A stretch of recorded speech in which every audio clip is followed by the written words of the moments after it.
लोकसभा में नेता प्रतिपक्ष और उत्तर प्रदेश के रायबरेली से सांसद राहुल गांधी जब इस बार अपने संसदीय क्षेत्र का दौरा करने पहुंचे तो उन्होंने कुछ ऐसे बयान दिए जिसकी चर्चा अब पूरे देश में हो रही है। उत्तर प्रदेश के रायबरेली में राहुल गांधी ने मायावती की राजनीति पर सवाल उठा दिए। उन्होंने कहा कि अगर मायावती उनके साथ आती तो बीजेपी हार जाती। अब राहुल गांधी ने सवाल उठाया कि मायावती ठीक से चुनाव क्यों नहीं लड़ रही हैं। राहुल गांधी के इस बयान ने सियासत को गरमा दिया है, तमाम सवाल खड़े कर दिए हैं, चर्चा का बाजार गरमा दिया है कि आखिर राहुल ने रायबरेली पहुंचकर यह बयान क्यों दिया। क्या राहुल अभी से यूपी 2027 विधानसभा चुनाव की रणनीति बना रहे हैं?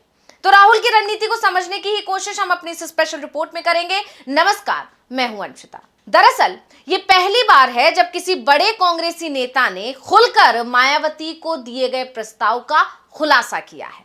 साल 2024 के लोकसभा चुनाव में समाजवादी पार्टी और कांग्रेस इंडिया गठबंधन के तहत चुनाव लड़े थे और इसका असर यह पड़ा था कि गठबंधन ने अच्छी खासी जीत हासिल की थी।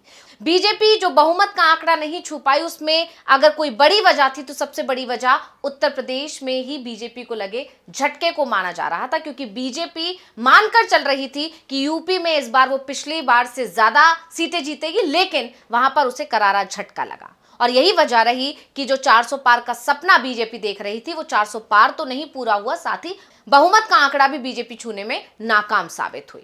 अब राहुल गांधी जब रायबरेली पहुंचे हैं तो उनके इस बयान से राजनीति के गलियारों में हलचल मच गई है। पहले तो समाजवादी पार्टी के नेता मायावती के गठबंधन में शामिल होने के खिलाफ थे, लेकिन अब जब राहुल गांधी ने इतना बड़ा खुलासा कर दिया, उन्होंने साफ साफ कह दिया कि उन्हें मायावती को उन्होंने साथ में आने का न्योता दिया था, तो उनके इस खुलासे के बाद कई सवाल उठ रहे हैं कि क्या वाकई में मायावती को इंडिया गठबंधन में शामिल होने का न्योता दिया गया था, और अगर दिया गया था तो उन्होंने क्यों इनकार कर दिया।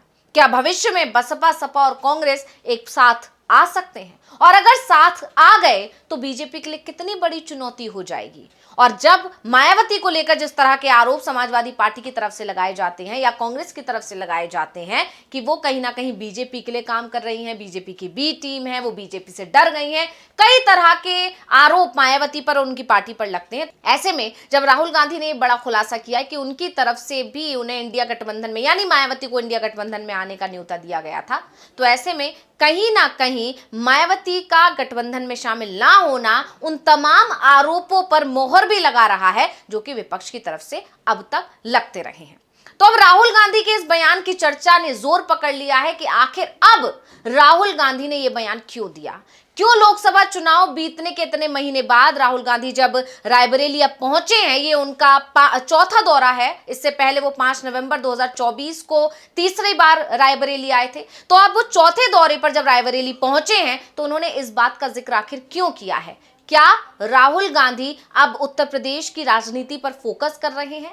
क्या अभी से राहुल गांधी 2027 यूपी विधानसभा चुनाव के लिए तैयारी कर रहे हैं? क्या राहुल गांधी 2027 में चाहते हैं कि समाजवादी पार्टी और बसपा और कांग्रेस एक साथ मिलकर चुनाव लड़े? और जो राहुल गांधी जिस रणनीति के तहत काम कर रहे हैं, क्या ये कामयाब हो पाएगी? इन सभी सवालों के जवाब भी हम आगे चर्चा करेंगे, लेकिन उससे पहले ये समझना भी जरूरी है कि आखिर राहुल गांधी अब यूपी पर इतना फोकस क्यों कर रहे हैं। क्योंकि इससे पहले जब वो अमेठी से सांसद थे पिछले लोकसभा चुनावों में, तब वो इतनी बार यूपी का दौरा नहीं कर रहे थे, अमेठी का दौरा नहीं कर रहे थे, लेकिन इस बार राहुल गांधी रायबरेली लगातार जा रहे हैं और अब वो चौथी बार रायबरेली के दौरे पर पहुंचे हैं। तो ऐसे में वहां पहुंचकर दलितों को साधने की कोशिश करना, मायावती को एक बार फिर कहीं ना कहीं न्योता देना और ये बात का खुलासा करना कि उन्होंने पहले भी मायावती को न्योता दिया था, तो आखिर इसके पीछे की रणनीति क्या है, तो इसको लेकर तमाम तरह के दावे किए जा रहे हैं। तो सबसे पहले हम राहुल गांधी की रणनीति को समझने की कोशिश करते हैं।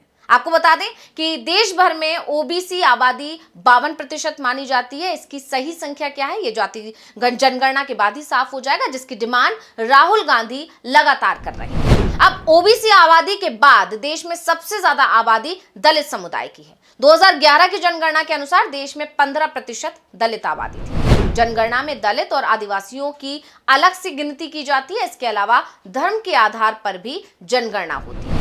अब देश में सबसे ज्यादा दलित आबादी पंजाब में है, और जहां 32% दलित आबादी पंजाब में, और इसके बाद दूसरे नंबर पर आता है यूपी, जहां पर 22% दलित आबादी है। अगर मायावती इंडिया गठबंधन के साथ आती हैं तो यूपी के साथ उत्तराखंड, मध्य प्रदेश, राजस्थान में भी इंडिया गठबंधन को फायदा मिलता है। और इसी को देखते हुए कहीं ना कहीं राहुल गांधी ने आगामी जो चुनाव हैं उनको साधने के लिए और खासकर यूपी को साधने के लिए राहुल गांधी ने यह न्योता मायावती को दे दिया है। अब इसके दो मायने भी निकाले जा रहे हैं। एक तो ये कि दलितों को अपने साथ लाने के लिए कहीं ना कहीं उन्होंने मायावती को न्योता दिया है। वही राजनीति के जानकारों का यह भी मानना है कि राहुल गांधी ने यह बयान इसलिए दिया है जिससे जो दलित हैं वो कहीं ना कहीं ये समझ जाएं कि मायावती अब बीजेपी के लिए काम कर रही है और इसीलिए मायावती से उनका मोह भंग हो और जो पूरा वोट है, जो मायावती का वोटर है, वो कहीं ना कहीं कांग्रेस और इंडिया गठबंधन की तरफ शिफ्ट हो जाए। यानी राहुल गांधी का पूरा फोकस उत्तर प्रदेश पर है और इसको ऐसे समझा जा सकता है कि राहुल गांधी लगातार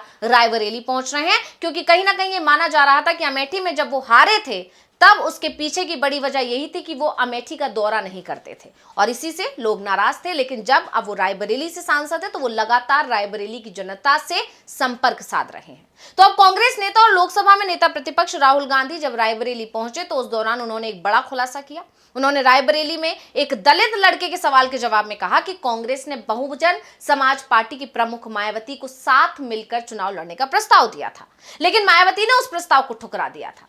अब राहुल गांधी ने कहा कि अगर तीनों दल साथ मिलकर चुनाव लड़े होते तो बीजेपी कभी भी नहीं जीत पाती। आपको बता दें कि बसपा के साथ गठबंधन को लेकर राहुल गांधी ने आधिकारिक रूप से बड़ा बयान दिया है, जिसमें यह स्वीकार किया गया है कि कांग्रेस की तरफ से तो मायावती को ऑफर दिया गया था।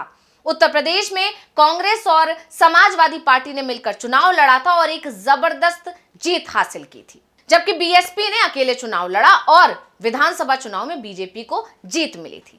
तो रायबरेली में राहुल गांधी ने कहा कि ये तो कहना पड़ेगा कि काशीराम जी और बहन जी ने दलितों के लिए अच्छा काम किया और आज भी कर रही हैं, लेकिन एक सवाल है कि बहन जी आजकल चुनाव ठीक से क्यों नहीं लड़ रही हैं। हम चाहते थे कि बहन जी बीजेपी के विरोध में हमारे साथ लड़े, मगर किसी ना किसी कारण से वो नहीं लड़े। हमें तो काफी दुख हुआ। अगर तीनों पार्टियां एक साथ हो जाती तो बीजेपी कभी नहीं जीत सकती थी। अब इंडिया गठबंधन के घटक दल के रूप में 2024 के लोकसभा चुनाव की बात अगर की जाए तो उसमें समाजवादी पार्टी और कांग्रेस ने उत्तर प्रदेश में मिलकर चुनाव लड़ा था, जैसा कि आप जानते हैं, और दोनों पार्टियों ने शानदार प्रदर्शन किया था। हालांकि चुनाव से पहले सपा के कई वरिष्ठ नेता बसपा को गठबंधन में शामिल न करने की वकालत कर रहे थे और इसका विरोध भी किया था। लेकिन अब राहुल गांधी ने 2027 यूपी विधानसभा चुनाव से पहले रायबरेली में जाकर, उत्तर प्रदेश में जाकर ये बड़ा बयान दे दिया है और खुद बसपा प्रमुख मायावती को जो प्रस्ताव दिया गया था उसका खुलासा कर दिया है, जिससे उत्तर प्रदेश में नए राजनीतिक समीकरणों की अटकलें भी तेज हो गई हैं। राहुल गांधी का मानना है कि मायावती प्रभावी चुनावी रणनीति नहीं अपना रही हैं। उन्होंने ये बात 2022 के यूपी विधानसभा चुनाव और अभी हाल ही में हुए लोकसभा चुनाव के नतीजों के संदर्भ में कही है, जहां बसपा का जो प्रदर्शन था वो बेहद कमजोर रहा था। तो अब सवाल ये उठता है कि क्या भविष्य में कांग्रेस और बसपा के बीच गठबंधन की कोई संभावना बन सकती है। राहुल गांधी के इस बयान के बाद सियासी गलियारों में चर्चाएं तेज हो गई हैं। अब राहुल गांधी के बयान को लेकर जानकारों का यही दावा है कि वो कहीं ना कहीं अभी से उत्तर प्रदेश में कांग्रेस को मजबूत करने के लिए काम कर रहे हैं, क्योंकि उत्तर प्रदेश में कांग्रेस का ग्राफ लगातार नीचे जाता जा रहा है और ये कांग्रेस के लिए एक बड़ा संकट पैदा कर सकता है, एक बड़ा सियासी संकट पैदा कर सकता है, क्योंकि ये माना जाता है कि केंद्र की सत्ता के लिए उत्तर प्रदेश में मजबूत होना बेहद जरूरी है। ऐसा भी कहा जाता है कि दिल्ली की कुर्सी का जो रास्ता है वो उत्तर प्रदेश से होकर ही गुजरता है। ऐसे में कांग्रेस का उत्तर प्रदेश में मजबूत होना बहुत जरूरी है और इसी को लेकर राहुल गांधी अभी से मैदान में उतर चुके हैं और ये माना जा रहा है कि इस बार जो मुखिया होंगे, जो प्रमुख होंगे, जिनके नेतृत्व में उत्तर प्रदेश में चुनाव लड़ा जाएगा वो राहुल गांधी होंगे और इसीलिए वो अभी से जमीन पर उतरकर काम कर रहे हैं। ऐसे में राहुल गांधी का मायावती को लेकर यह बयान आना साफ साफ इशारा करता है कि या तो मायावती को गठबंधन में आने का न्योता दिया गया है या फिर इसका जो दूसरी वजह है वो यही मानी जा रही है कि कहीं ना कहीं वो दलितों में ये मैसेज देने की कोशिश कर रहे हैं कि अब मायावती बीजेपी के खिलाफ राजनीति नहीं कर रही है बल्कि उनके साथ मिलकर राजनीति कर रही है और मायावती का बीजेपी से डरना या दबना या उनके साथ काम करना या उनके लिए काम करना ही बीजेपी को फायदा पहुंचा रहा है। अगर मायावती इधर होती तो बीजेपी नहीं जीतती, यानी मायावती के गठबंधन में ना आने की वजह से बीजेपी जीती है। ऐसे में दलितों में यह संकेत देने की कोशिश की गई है कि अब मायावती आपके अधिकारों के लिए नहीं लड़ रही है, आपको अब दूसरा विकल्प चुन लेना चाहिए। तो अब देखना होगा कि राहुल गांधी ने जो ये बयान दिया है इसका असर क्या होता है। क्या मायावती राहुल गांधी के इस बयान पर कोई प्रतिक्रिया देंगी, या फिर जो ये न्योता कहीं ना कहीं दिया गया है, ऐसा दावा भी किया जा रहा है कि एक तरह से फिर न्योता दिया गया है मायावती को आने का, तो क्या मायावती इस न्योते को स्वीकार करेंगी या आगे की कोई और रणनीति कांग्रेस की तरफ से जो बनाई जा रही है उस पर राहुल गांधी काम करेंगे और इसका असर क्या होगा ये देखने वाली बात होगी। तो रिपोर्ट आपको कैसी लगी हमें कमेंट करके अपनी राय जरूर दीजिएगा। इसी के साथ मुझे दीजिए इजाजत। देखते रहिए डीवी लाइव। नमस्कार।